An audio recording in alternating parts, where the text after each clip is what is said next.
അപ്പോൾ നമുക്കൊരു കാര്യം മനസ്സിലാകുന്നത്, ഭൂമി ലോകത്തായാലും ആകാശലോകങ്ങളിലായാലും എവിടെയായാലും എങ്ങനെയായാലും ഇതിൻ്റെ എല്ലാം പിന്നിൽ, ഓരോന്നും സൃഷ്ടിച്ചതിൻ്റെ പിന്നിൽ, അത് മനുഷ്യന്മാർ മുഖേനയാവട്ടെ മനുഷ്യന്മാരുടെ സഹായം ഇല്ലാതെ അള്ളാഹുവിൻ്റെ തീരുമാനപ്രകാരം സൃഷ്ടിച്ചതാവട്ടെ, ഇത് മുഴുവനും എന്തിനു വേണ്ടിയിട്ടാണ് പറഞ്ഞത്?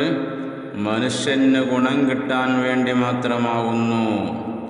എന്നാൽ മനുഷ്യന്മാർക്ക് ഗുണം കിട്ടാൻ വേണ്ടി അല്ലാഹു തആല പല കാര്യങ്ങളും സൃഷ്ടിച്ചിട്ട് അല്ലാഹുവിൻ്റെ ഒരു പരീക്ഷണം ആ മനുഷ്യരിൽ, സൃഷ്ടികളിൽ അല്ലാഹു തആല ആക്കി വെക്കുന്നുണ്ട്. അങ്ങനെയാണല്ലോ നമ്മൾ ഒരു ക്ലാസ്സിൽ പഠിച്ചുകൊണ്ടിരിക്കുമ്പോൾ ഒരു പരീക്ഷ ഉണ്ടാവുമല്ലോ, എക്സാം ഉണ്ടാവും. എന്നാൽ അതിൽ വിജയിക്കുന്നവർക്കാണല്ലോ ക്ലാസ് കയറ്റം കൊടുക്കുന്നത്, സമ്മാനം കൊടുക്കുന്നത്. എന്നതുപോലെ അള്ളാഹുവിൻ്റെ പരീക്ഷണത്തിൽ, അള്ളാഹുവിൻ്റെ പരീക്ഷയിൽ നമ്മൾ വിജയിക്കണം. അള്ളാഹു പറഞ്ഞിട്ടുണ്ട്, ഈ ഭൂമി ലോകത്തായാലും ആകാശലോകത്തായാലും അള്ളാഹു മുഖേനയായാലും സൃഷ്ടികൾ മുഖേനയായാലും ആര് മുഖേനയായാലും ഒക്കെ ഇവിടെ സകല വിഷയങ്ങളും ഉണ്ടാക്കപ്പെടുന്നത് അത് മനുഷ്യന് വേണ്ടിയിട്ടാണ്, അല്ലെങ്കിൽ സൃഷ്ടികൾക്ക് വേണ്ടിയിട്ടാണ്. ഞാർക്ക് വേണ്ടിയിട്ടായാലും തിരക്കടില്ല. ഈ വക കാര്യങ്ങളെല്ലാം അല്ലാഹു തആല നൽകിയിട്ട് അല്ലാഹുവിൻ്റെ പരീക്ഷണങ്ങൾ അതിൻ്റെ പുറകിൽ വരും. ഈ വിഷയങ്ങൾ അല്ലാഹു തആല പറയുന്നുണ്ട്. വലനബ്ലുവന്നകും ബിശൈഇൻ മിനൽ ഖൗഫി വൽ ജൂഇ വനഖ്സിൻ മിനൽ അംവാലി വൽ അൻഫുസി വസ്സമറാത്തി വബശ്ശിരിസ് സ്വാബിരീൻ. അല്ലാഹുവിൻ്റെ പരീക്ഷണങ്ങൾ വരും. അത് പല രൂപത്തിലായിരിക്കും വരിക. നമ്മുടെ ഈമാനിൻ്റെ കുറവ് കൊണ്ട് നമുക്കത് ഉൾക്കൊള്ളാനും സഹിക്കാനും കഴിയാതെ വരുമ്പോൾ, നമ്മുടെ അറിവില്ലായ്മ മൂലം നാം അല്ലാഹുവിനെ കൊച്ചാക്കുകയാണ് ചെയ്യുന്നത്. നമ്മുടെ മനസ്സിൻ്റെ അകത്ത് അങ്ങനെ തോന്നിപ്പോകുന്നു. അസ്തഗ്ഫിറുല്ലാഹൽ അദീം. അങ്ങനെ തോന്നാൻ പാടില്ല. അങ്ങനെ തോന്നുന്നത് നമ്മുടെ വിവരമില്ലായ്മയാണ്, നമ്മുടെ അറിവുകേടാണ്. അങ്ങനെ നമുക്ക് തോന്നാൻ പാടില്ല തന്നെ. അതുകൊണ്ട് നാം അല്ലാഹുവിനോട് എപ്പോഴും ഖേദിച്ചു മടങ്ങണം.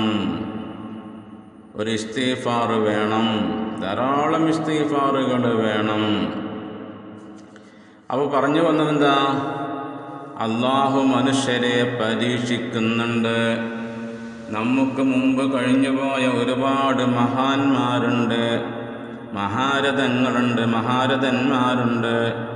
മഹാന്മാരായിരിക്കുന്ന മനുഷ്യരുണ്ട്. അവർക്കൊക്കെ അല്ലാഹുവിൻ്റെ പരീക്ഷണം ലഭിച്ചിട്ടുണ്ട്. നൂഹ് നബി അലൈഹിസ്സലാമിൻ്റെ സംഭവം നമ്മളൊന്ന് വായിച്ചു നോക്കണം. നൂഹ് നബി അലൈഹിസ്സലാമിൻ്റെ സംഭവം, അതേപോലെ ഇബ്രാഹിം നബി അലൈഹിസ്സലാത്തു വസ്സലാമിൻ്റെ ചരിത്രങ്ങൾ, അതേപോലെ മൂസ നബി അലൈഹിസ്സലാമിൻ്റെ സംഭവങ്ങൾ, ഈസാ നബി അലൈഹിസ്സലാമിൻ്റെ സംഭവങ്ങൾ, റസൂലുള്ളാഹി സ്വല്ലല്ലാഹു അലൈഹി വസല്ലമ തങ്ങളുടെ ജീവിത കഥകൾ. ഇതിൽ നിന്നെല്ലാം നമുക്ക് പാഠം ഉൾക്കൊള്ളാൻ പറ്റുന്നത്, ഇവരെല്ലാം അല്ലാഹുവിൻ്റെ നല്ല ദാസന്മാരായിരുന്നു.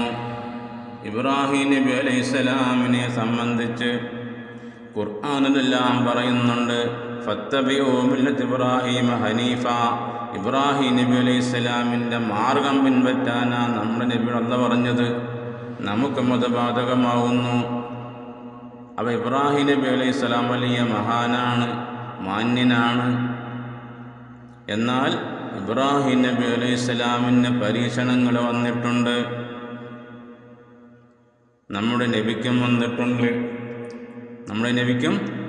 വന്നിട്ടുണ്ട്. ഒരുപാട് പരീക്ഷണങ്ങൾ വന്നിട്ടുണ്ട്. പരീക്ഷണത്തിൻ്റെ തീച്ചൂളയിൽ ജീവിച്ചു പോയവരാണ് അവരൊക്കെ. എന്നിട്ടും അവർ അള്ളാഹുവിനെ കുറിച്ച് ശരിയല്ലാത്ത ഒരു വാക്ക് പോലും പറഞ്ഞിട്ടില്ല. അവരെല്ലാവരും അള്ളാഹുവിനെ പരമാവധി അതിൻ്റെ അപ്പുറത്തേക്കും അംഗീകരിച്ചവരാണ്, ആരാധിച്ചവരാണ്. അതുകൊണ്ട് തന്നെ പടച്ച തമ്പുരാൻ്റെ അഥവാ സൃഷ്ടാവിൻ്റെ പരീക്ഷണങ്ങൾ വരുമ്പോൾ നമ്മളും എന്ത് ചെയ്യണം? നമ്മളും ക്ഷമിക്കുകയാണ് വേണ്ടത്. അയ്യൂബ് നബി അലൈഹിസ്സലാം ക്ഷമിച്ചതുപോലെ ആയത്തിലേക്ക് വരുന്നു. അല്ലാഹു തആല നമുക്ക് നൽകുന്ന പരീക്ഷണങ്ങളൊന്ന് മിനൽ ഖൗഫി, ഭയം കൊണ്ടുവരും. അതേപോലെ തന്നെ വൽ ജൂഇ, വിശപ്പ് കാരണമായിട്ട് വരും. അതേപോലെ തന്നെ വനഖ്സിം മിനൽ അംവാൽ, ധനനഷ്ടങ്ങൾ വരും. അതേപോലെ തന്നെ വൽ അൻഫുസി വസമറാത്തി, ശരീരങ്ങൾ കുറയുക, ഭൂമി കുലുക്കമുണ്ടാകുക, അതിൽ കണ്ടമാനം ആളുകൾ മരണപ്പെടുക. ഇല്ലേ, സംഭവിച്ചിട്ടില്ലേ? ധാരാളം ആളുകൾ മരണപ്പെടുക. വയനാട് പോലെ, അതേപോലെ പല സ്ഥലങ്ങൾ പോലെ, ഫലസ്തീന് പോലെ, അല്ലേ? എന്നാൽ നാം എന്താ മനസ്സിലാക്കുന്നത്? എന്തിനാണ് ഇങ്ങനെയെല്ലാം ആളുകൾ അല്ലാഹു തആല കൊന്നൊടുക്കുന്നത് എന്ന് നമുക്ക് ചോദിക്കാൻ പോയിട്ട് ചിന്തിക്കാൻ പോലും നമുക്ക് കഴിയില്ല. നാം അതിന് അർഹനല്ല.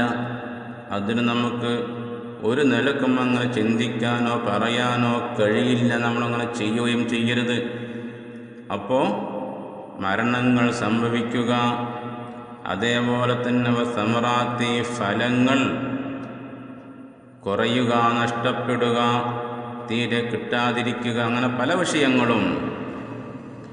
ഇങ്ങനെയെല്ലാം നമുക്ക് സംഭവിച്ചു കഴിഞ്ഞാൽ വബശ്ശിരി സ്വാബിരീൻ, നമ്മൾ ക്ഷമിക്കുകയാണ് വേണ്ടത്. അതുകൊണ്ട് ഇങ്ങനെ സംഭവിക്കുന്നവർക്ക് നിങ്ങളെന്ത് ചെയ്യണം? സ്വർഗം കൊണ്ട് സന്തോഷവാർത്ത അറിയിക്കുക. അപ്പം ക്ഷമിക്കുന്നവർക്ക് സ്വർഗമുണ്ട്. ഇത് അള്ളാഹുവിൻ്റെ ഒരു പരീക്ഷണശാലയാണ്. നാം ആ തിരിച്ചറിവ് നമുക്ക് വേണം.